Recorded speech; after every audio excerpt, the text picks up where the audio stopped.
This is Leo Bebou for KTWH, Two Harbors Community Radio, and I'm in conversation today with Erica Adams. Many of you may know that Erica does a show on KTWH called The Tale Collector. Erica, when's The Tale Collector heard? It's a once-monthly show, or what's the rotation? Yes. It'll be the third Friday and Sunday of each month. Each episode is repeated. Be Friday at 2 o'clock and Sunday at 11:30. And if there's a fifth week in the month, then the episodes will be repeated a third and fourth time. Okay. So, but the third week of each month is where that month's new episode takes place. Yes. And when we say episode, that's a little intriguing. For those who haven't heard The Tale Collector, what is The Tale Collector about? What do you check out on The Tale Collector? For 15 minutes each episode, I choose a story and talk about it. I like to choose stories that may have received a little less attention than usual, that may be more foreign or obscure, maybe not quite so mainstream as others. And I choose stories from a variety of media and for different age groups. I do books, movies, video games, TV shows, and the like. My schedule sometimes hasn't allowed me to catch your show when it's fresh, when there's a new episode, but I've been looking back at what you've already put out, and I have a preview of a couple of ones that we won't hear for a month or so. But I'm impressed so far by the reach of the different media that you're willing to cover, and so I've heard commentaries and descriptions of video games, manga stories, movies, and music. And just you're only a couple of months into this, so it appears that you're not daunted by the different modes of expression. So I was intrigued about that because you've got both visually and almost totally auditory presented, between music and video. And I'm just curious for you, the common thread then is that there is a story, a narrative foundation to what interests you? Yeah, and although it's not only about plot. I mean, that's a big part of it. I think stories can be told in a variety of ways, and each media has their own strengths. But it's not only about plot. It's at least not solely on plot.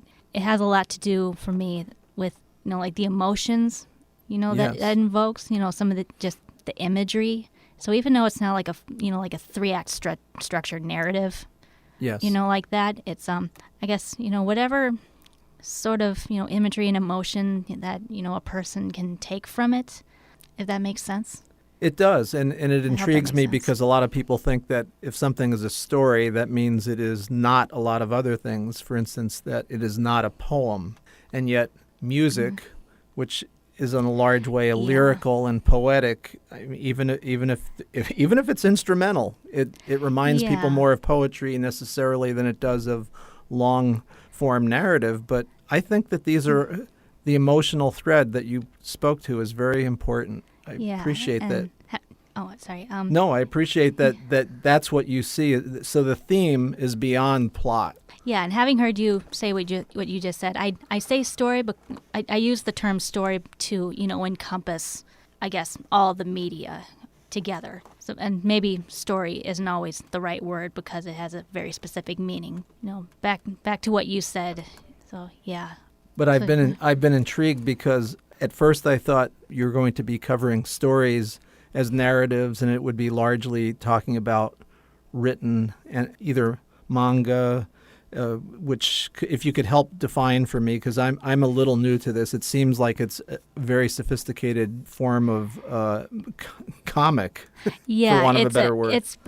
It's basically a Japanese graphic novel. Yes. Or from Asia, but for the most part, it's basically from Japan. That's where I think most of the mainstream ones come from. That's where they've originated. Yes. And there are people around the world now who are taking on the creation of graphic novels. So. Yes. But I think the ones that come from Japan have the name of manga. So I was quite intrigued that I was wondering whether it helps you to have more than just the words on the page, or whether your interest is in this multimedia concept of either a visualization or an auditory extension like music that goes beyond specific words on the page. Does that have extra appeal for you? Does the visual aspect make a difference? Yeah, I guess it depends on the story and the format that it's in, but I mean, based on what I've studied and all the stories that I've read over my life, I mean, there's a lot that goes into telling a good story. Like, and it also depends on the type of media that it's presented in, like the words, the visuals, the music, the dialogue, the sound effects, the emotions of the characters, their personalities, like all of those, to varying degrees. It's like all those, like all of those factors, can reflect, the point, or if there is a point to a story. Sorry, I lost my train of thought there. That's okay. It's coming back into the station now. I can see it in your eyes that you're getting it back. Yeah. I mean, that's... What I was wondering was, though, you are an aspiring and an already accomplished author, and so you've put words to the page, but I'm intrigued. Would you be excited to extend that by trying to create visual, whether it was cartoon? Maybe graphics aren't your strong suit, but would you like to see a work of yours come off the page and into the form of whether it was music or film? Actually, I would. I mean, I know there are people out there who who always take the like the books are better than their movie counterparts. You're leading right into my next question. Go ahead, Erica. Okay. You're setting me up. I love it. Good. I know there are a lot of people who take that argument, and I can totally see why. I mean, there are some stories I know of where I agree that the book is better than its counterpart for whatever reason. But I have personal exceptions to that. And I don't treat it like the concept of adapting a book into a film or a game or vice versa or whatever. I don't consider that an evil thing. I feel like a lot of people just consider that an evil thing.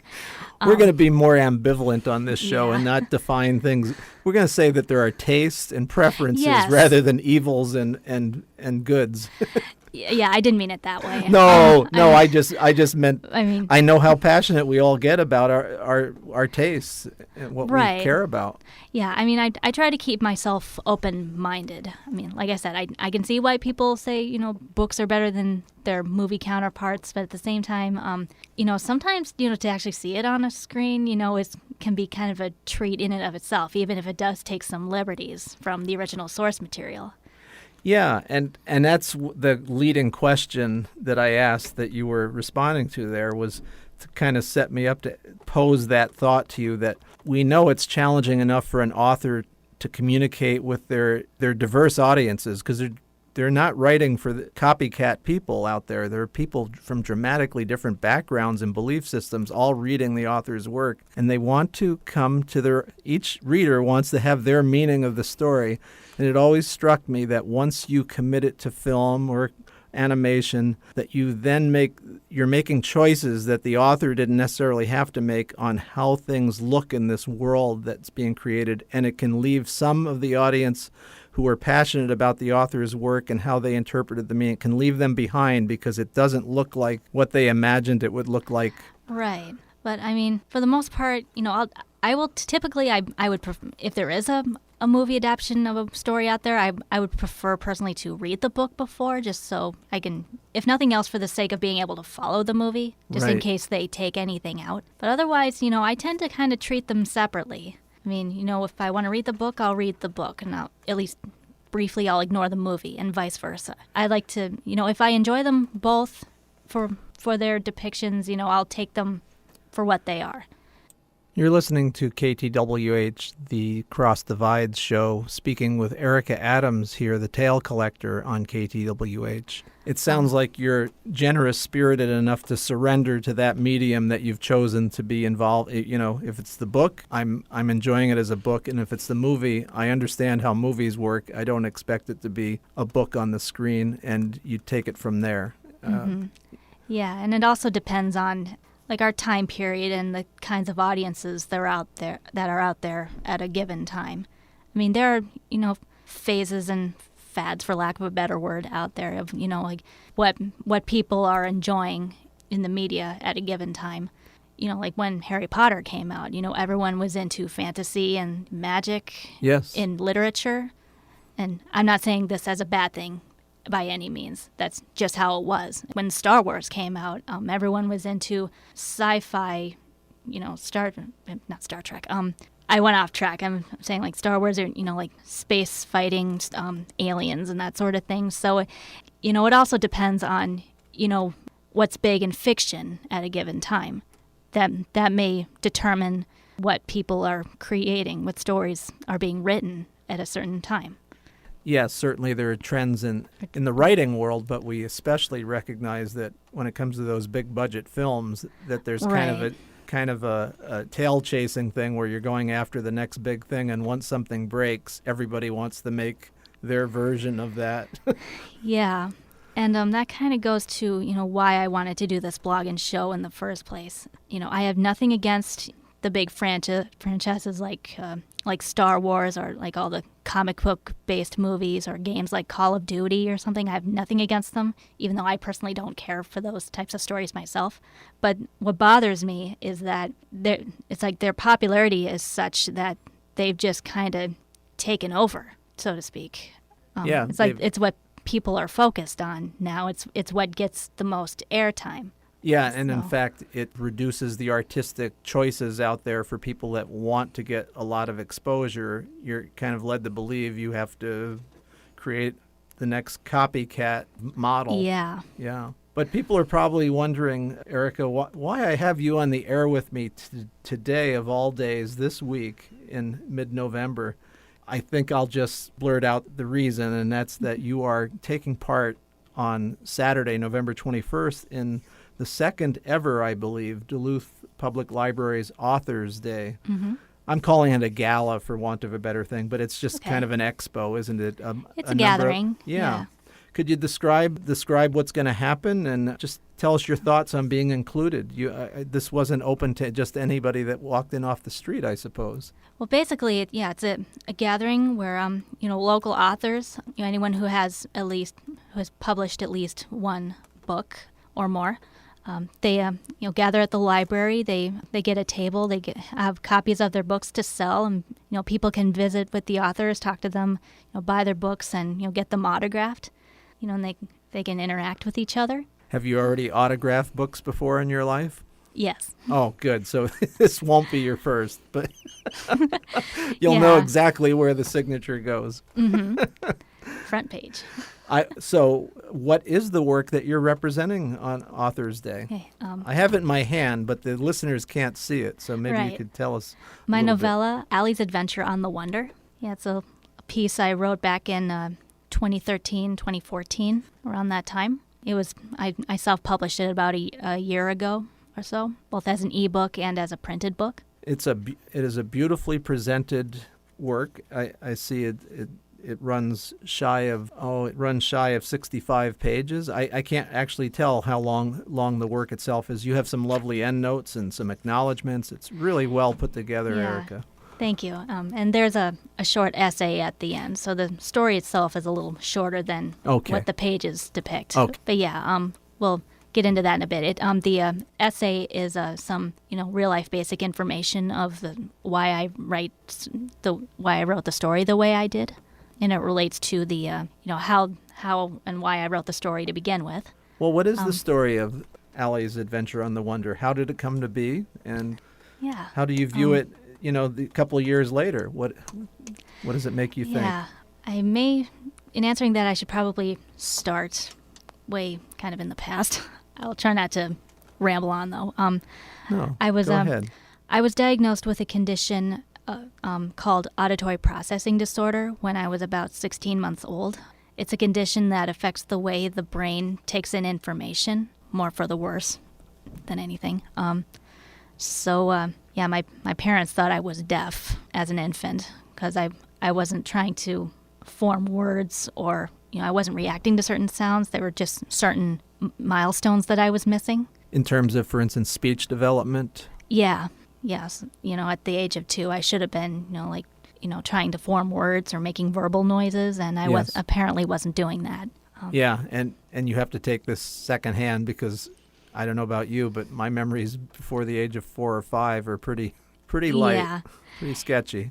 Yeah, at this point in my life, I remember nothing. So, of course, this is what my parents have told me over the years. But they must have been quite concerned because they didn't have, not only did they have concerns about how you're developing, but they didn't even have a word for what they were experiencing, perhaps. Yeah, and plus it took a little time for them to actually get me to a place to be tested because my father was in the military at the time. I was born in 86, so back in the mid-'80s, he was serving in the military in Germany, where I was born.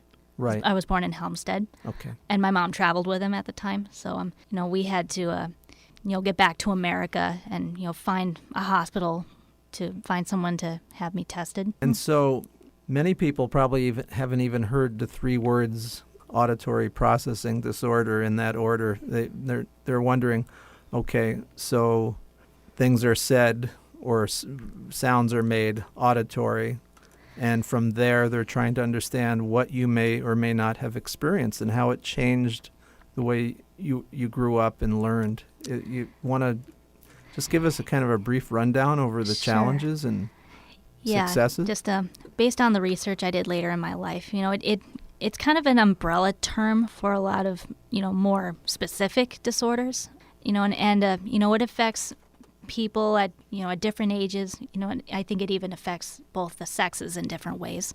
And I think it's even less common in women than it is in men. Sometimes people are born with it. Sometimes, it's the result of some sort of head trauma, like a car accident or something like that. But those causes really aren't definitive. In the reading I did, at least, it's like those are among the things that could be the causative agents, but yeah. They can't say for any one person what really did it. And and for some, sometimes it can affect children who have a history of ear infections. Okay. I think I may have had 1 or 2 in my younger years. Yes. But for the most part, no one could really figure out why I had it, let alone, what exactly it was. I think my diagnosis, from what I understood, was kind of more a process of elimination. But from the time that your own memory is trustworthy of what you remember of your life, how did it, on a daily basis or in school or with your peer group and friends, how did it change the way you related to the world around you? Yeah. Some of my earliest memories involve just traveling from school to school in the same day. Like I would go to like a regular school for kindergarten, and then at certain times of the day I would literally take a bus by myself to this other school that had a class that specialized in helping kids with speech and auditory disorders. I'd go there for about a certain amount of time, and then I'd take a bus back either back to school or to like one of our neighborhood babysitters or something. So you could be both self-conscious that there's something different about me than other people can probably notice that, but then you had all this isolation too. I mean, being the only kid on a school bus, I can only imagine. Yeah, I mean, I just kind of got used to the idea. I mean, back then I think I was too young to understand exactly why I was doing this. I don't know, in some ways it felt both natural and unnatural to me, because at the same time, of course, I didn't always know how to interact with people, and I mean, it's even for, the average person, I mean, talking to kids is different from talking to adults. Yeah. I mean, even when you're both the same age, there's kind of an art to each one. You know what I mean? I do. So I can't quite articulate it, but what I do know is that for people that are looking for what the takeaway, if there's a lesson to learn about APD, auditory processing disorder, what I'm aware of is that you're an aspiring and somewhat accomplished author who's graduated from college and has found her way in the world to be on the radio. So this is not a crippling disability in the end for many people. Then you see the light at the end of the tunnel. Yeah, I do, but it came with only after a lot of help. Yeah, it was a lot worse in my in my younger years, especially it was especially at the point when I was, crossing that threshold between childhood and adulthood. Yes. I mean, which is difficult for everyone anyway, right. regardless of absolutely of conditions. I mean, despite what I had just said earlier, I mean, in a lot of ways, kids are a lot more tolerant than older people. Yes. Yes. Whether it's because they don't know any better or, they're just more open, a lot. They're not trying to figure out what box to put you in. Right. This is Leo Bebou, and we've been speaking with Erica Adams. We'll get back to Erica and the very interesting journey she's been on in just a bit. You're listening to KTWH.